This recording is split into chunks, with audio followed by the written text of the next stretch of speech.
SGMH अकॅडमीच्या नवीन व्हिडिओमध्ये तुम्हा सर्वांचं खूप खूप स्वागत. आज आपण इयत्ता 6वी ची कविता क्रमांक 6 अमुचा बाग किती छान या कवितेचा अभ्यास करणार आहोत. या कवितेचे कवी आहेत यशवंत देव. कवींनी या कवितेत बागेतली फुले, फळे, पक्षी, कीटक, झाडे यांचे महत्त्व म्हणजे इम्पॉर्टन्स आपल्याला सांगितलेलं आहे. कवी सुरुवात करतात, छान छान छान अमुचा बाग किती छान. या कवितेमध्ये कवी आपल्याला एका सुंदर बागेची सफर करायला सांगतायत. सफर म्हणजे टूर करून देतायत. आणि ही सफर करीत असताना ते म्हणतात की ही बाग खूप छान आहे, खूप सुंदर आहे. आणि ही बाग फिरताना त्यांच्या अनुभवाचं ते सुंदर शब्दात वर्णन करतात. आणि ते या बागेला म्हणतायत की ही अतिशय सुंदर सुरेख अशी बाग आहे, म्हणजे बगीचा आहे, गार्डन आहे, उद्यान आहे. कवी म्हणतात या बागेमध्ये छान छान फुलं आहेत, कुसुम आहेत, फ्लावर्स आहेत. ती विविध रंगांची आहेत आणि विविध आकाराची आहेत. ही सुंदर फुलं छान छान आहेत. फळं आहेत म्हणजे फ्रुट्स आहेत आणि पक्षी पण आहेत म्हणजे पाखरं आहेत, बर्ड्स आहेत. तर या बागेत असलेल्या कोणत्या छान गोष्टी इथे वर्णन केलेल्या आहेत? तर 3 गोष्टी सांगितलेल्या आहेत. फुले, फळे आणि पक्षी. त्यानंतर कवी म्हणतात दिशा दिशांना दरवळतो सुगंध वाऱ्या संगे. जेव्हा आपण बागेमध्ये जातो तेव्हा आपल्या आजूबाजूला सगळ्या दिशांना म्हणजे डिरेक्शनला फुलंच फुलं दिसतात आणि या विविध फुलांचा सुगंध फ्रेग्रन्स सगळीकडे दरवळत असतो. दरवळणे म्हणजे सगळीकडे पसरणे. तर हा सुवास वाऱ्या संगे, वारा म्हणजे पवन, विंड, याच्या संगे म्हणजे अलॉंग विथ द विंड, तो त्याच्या सोबत, वाऱ्याच्या सोबत हा सुगंध सगळीकडे बागेमध्ये पसरलेला असतो. संगे म्हणजे सोबत. गाणी गाती फुलाभोवती भिरभिरणारे भुंगे. जेव्हा आपण बागेमध्ये जातो तेव्हा बागेत असलेल्या सगळ्या फुलांच्या आजूबाजूला आपल्याला भरपूर फुलपाखरे, मधमाशा किंवा भुंगे दिसतात. तर हे सगळे गाणी गात असतात, कारण हे खूप हॅपी आहेत, खूप खुश आहेत, कारण त्यांना या फुलांमधलं मध किंवा हनी चाखायला मिळतं. तर हे त्याच्या आजूबाजूला भिरभिरतात, त्याच्या आसपास भिरभिरतात, गोल फिरतात म्हणजे हॉवरिंग करतात. आणि जे हॉवरिंग करणारे कीटक आहेत त्या कीटकाचं नाव इथे घेतलेलं आहे. तर ते कीटक म्हणजे इन्सेक्ट आहे भुंगा. भुंगे म्हणजे भ्रमर किंवा मधुप, बंबलबी, हनीबी. अगदीच प्रॉपरली आपल्याला जर त्याचं नाव सांगायचं झालं तर भुंगे म्हणजे कार्पेंटर बी. इकडे बघा या चित्रामध्ये तुम्हाला दिसतंय की हे कार्पेंटर बी म्हणजे भुंगे अशा प्रकारे फुलांभोवती भिरभिरत असतात, गाणी गात असतात. झऱ्यातल्या पाण्याशी खेळे वेलींची कमान.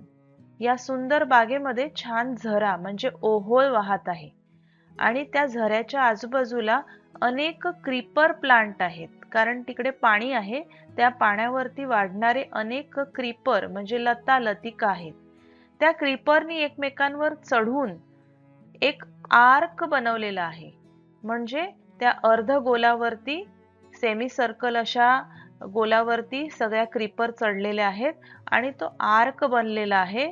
आणि हा आर्क अतिशय सुंदर दिसतोय, म्हणून झऱ्यातल्या पाण्याबरोबर जणू काही ह्या क्रीपर प्लांट खेळत आहेत अशी कल्पना कवी इथे करतायत. सुंदर सुंदर फुला फुलातून हास्य उमलते तेव्हा. कवी म्हणतात जेव्हा आपण या बागेतल्या विविध फुलांकडे पाहतो ती विविध रंगांची, रंगीत रंगीत म्हणजे रंगीबेरंगी कलरफुल अशी फुलं अतिशय आनंदी दिसतात. जेव्हा आपण आनंदी असतो ना तेव्हा आपण हसतो, हो की नाही? तर या फुलांमधून पण हास्य उमलतं. हास्य म्हणजे हसू, स्माईल. उमलतं म्हणजे ब्लूम होतं, फुलतं. जशी फुलं ब्लूम होतात तशी ती आपल्याकडे बघून स्माईल करतायत, हसतायत. त्यांना आपल्याकडे बघून हसायला येतंय असं आपल्याला वाटतं. घमघमणारा सुवास आपुल्या उरात भरुनी घ्यावा. आपण जेव्हा बागेमध्ये जातो ना तेव्हा या विविध फुलांचा सुवास हा घमघमणारा असतो, म्हणजे तो सगळीकडे दरवळतो. हा सुवास, हा सुगंध, फ्रेग्रन्स एरोमॅटिक असतो, तो सगळीकडे दरवळतो. आणि तो सुवास आपल्याला आपण या उरामध्ये म्हणजे आपल्या छातीमध्ये, उर म्हणजे छाती, तर आपल्या हृदयामध्ये, आपल्या उरामध्ये, चेस्टमध्ये भरून हा सुगंध भरून घ्यावा आणि तो फील करून घ्यावा असं आपल्याला वाटतं. त्या सुंदर फुलांचा सुगंध आपण आपल्या श्वासामध्ये, आपल्या छातीमध्ये भरून घेतो, उरामध्ये फील करून घेतो, भरून घेतो. फेर धरुनी गाता गाता हरपून जाईल भान. या बागेमध्ये आलेली ही सगळी छोटी छोटी मुलं एकमेकांचा हात पकडतात आणि फेर धरतात. फेर धरतात म्हणजे गोल करून नाचतात. दे डान्स इन अ सर्कल. आणि नाचताना ते गाणी म्हणतात. गाता गाता ते इतके एनग्रॉस्ड होतात की ते हरपून जाईल भान म्हणजे ते बेभान होतात आणि स्वतःला विसरून जातात, एनग्रॉस्ड होतात आणि या बागेमध्ये फेर धरून नाचतात आणि एन्जॉय करतात. पिवळा चाफा करीत नाही शेवंतीचा हेवा. बघा इथे या चित्रामध्ये तुम्हाला दोन फुलं दिसत आहेत मुलांनो. एक आहे हे चाफा. चाफा म्हणजे चंपा फ्लावर आणि दुसरं आहे शेवंती. तर ही जी दोन फुलं इकडे या ओळींमध्ये सांगितलेली आहेत, त्या फुलांचा जर तुम्ही रंग पाहिला तर दोन्ही फुलं पिवळ्या रंगाची आहेत. आणि असं असूनही ते एकमेकांमध्ये कॉम्पिटिशन करत नाहीत, एकमेकांचा हेवा करत नाहीत. They are not jealous about each other. तर ते दोघे एकमेकांचे फ्रेंड्स आहेत. जरी त्यांचा रंग एकसारखा असला, ते एकसारखे दिसत असले तरी ते एकमेकांचे मित्र म्हणून राहतात. तर ही फुलं अशा प्रकारे एकमेकांचा हेवा करत नाहीत, जेलसी त्यांना एकमेकांची वाटत नाही, तर ते एकत्र राहतात. तसं आपणही एकत्र राहायला पाहिजे, हो ना मुलांनो. पुढच्या ओळींमध्ये कवी म्हणतात, जास्वंदीच्या रंगछटेची गुलाब करीतो वावा. या चित्रामध्ये तुम्हाला दोन फुलं दिसत आहेत मुलांनो. एक आहे जास्वंदी म्हणजे हिबिस्कस फ्लावर आणि दुसरं आहे गुलाब म्हणजे रोज फ्लावर. जेव्हा हे लाल रंगाचं गुलाब जास्वंदी फुलाच्या विविध रंगांना म्हणजे रंगछटांना बघतो, तेव्हा त्याच्या कलरच्या शेड्स त्याला दिसतात आणि ते त्याला पाहून प्रेज करतं आणि काय म्हणतं बघा, की काय सुंदर छटा आहेत या जास्वंदीच्या. तर गुलाब या जास्वंदीच्या फुलांच्या रंगछटेची वाहवा करतय, प्रशंसा करतय. तसंच आपण सुद्धा इतरांमध्ये आपल्याला कुठले चांगले गुण दिसतात, त्या गुणांची वाहवा म्हणजे प्रशंसा केली पाहिजे, त्यांना प्रेज केलं पाहिजे, त्यांच्याबद्दल आपण जेलस होऊ नये. असा छान संदेश या ओळीतून कवी आपल्याला देत आहेत. आता आपण या ज्या ओळी वाचल्या त्या ओळींमध्ये 4 फुलांची नावं आलेली आहेत. कोणती? तर पिवळा चाफा, शेवंती, जास्वंदी आणि गुलाब. पुढच्या ओळीत कवी म्हणतात, उंच नारळीलाही इथल्या गवताचा अभिमान. मुलांना नारळ हे अतिशय उंच वाढणारं, उंच म्हणजे उत्तुंग वाढणारं असं नारळाचं झाड आहे. त्याला माडाचं झाड, कोकोनट ट्री असं म्हणतात.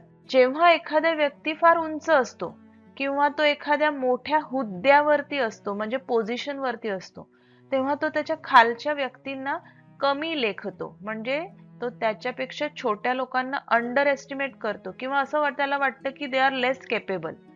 परंतु इथे असलेली उंच नारळीची झाडं यांना छोट्याशा गवताचा पण अभिमान आहे, म्हणजे त्यांचा गर्व आहे. का? कारण या छोट्याशा गवतांमुळे सुद्धा आपली धरती हिरवीगार दिसते आणि त्यांच्यामुळे निसर्ग खूप सुंदर दिसतो.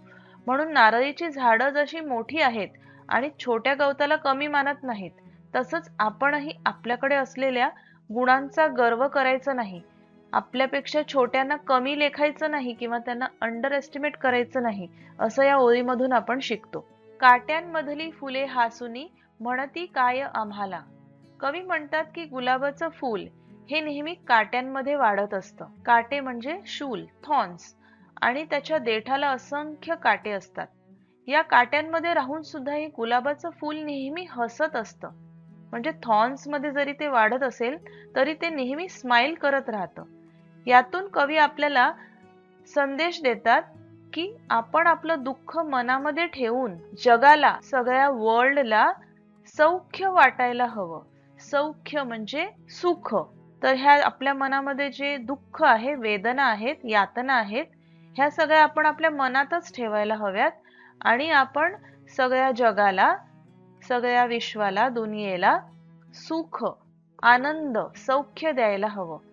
जशी फुलं आपल्या मनामध्ये ह्या काट्यांचं दुःख ठेवतात आणि जगाला सौख्य वाटतात, म्हणजे त्यांचा सगळा सुवास, सुगंध सगळ्या लोकांना देतात, सगळ्यांना खुश करतात, हॅपी ठेवतात, तसं आपण सुद्धा या जगाला म्हणजे या दुनियेला आपण जरी दुःखामध्ये असलो तरी इतरांना आपण सुख द्यायला हवंय, असं आपण या ओळीमधून शिकतो. उन्हे साहुनी पिंपळ देतो छायेचे वरदान. कवितेच्या शेवटच्या ओळीत कवी आपल्याला सांगतायत की जसं गुलाबाची फुलं काट्यांमध्ये राहून आपल्याला सुख देत असतात, तसं पिंपळाचं झाड सुद्धा उन्हे सहन करतो. उन्हे म्हणजे ऊन, साहुनी म्हणजे सहन करतो, बेअर करतो, टॉलरेट करतो.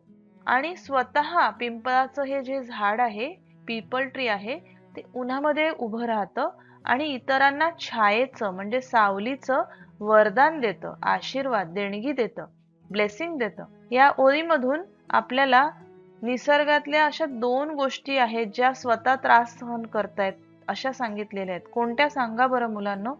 तर ते आहे फुलं आणि पिंपळाचं झाड. ह्या 2 गोष्टी स्वतः त्रास सहन करतात आणि इतरांना सुख देतात, आनंद देतात. आणि आत्ताच आपण ज्या ओळी वाचल्या त्या ओळींमध्ये 2 मोठ्या झाडांची नावं आपण वाचलेली आहेत. कोणती झाडं? तर पहिलं झाड आहे नारळ आणि दुसरं आहे पिंपळाचं झाड. तर अशा प्रकारे इकडे आपली कविता संपलेली आहे. आपण या सुंदर कवितेतून छान छान गोष्टी शिकतोय. ही कविता आपल्याला निसर्गाचं संरक्षण करायला शिकवते.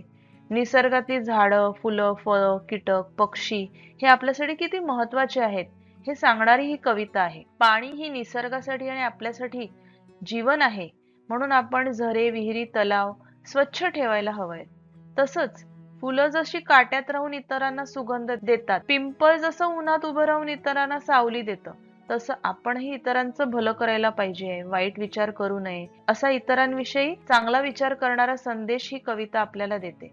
तसंच इतरांचा आपण हेवा करू नये आणि आपल्यापेक्षा छोट्या व्यक्तींना कधीच कमी लेखू नये, अंडर एस्टिमेट करू नये. अशा अनेक चांगल्या गोष्टी शिकवणारी ही कविता आज आपण शिकलेलो आहोत. लवकरच आपण पुन्हा भेटूया. तुम्हाला माझा व्हिडिओ आणि त्याचं एक्सप्लेनेशन जर आवडत असेल ना, तर एक छोटीशी कमेंट नक्की करा. Thank you.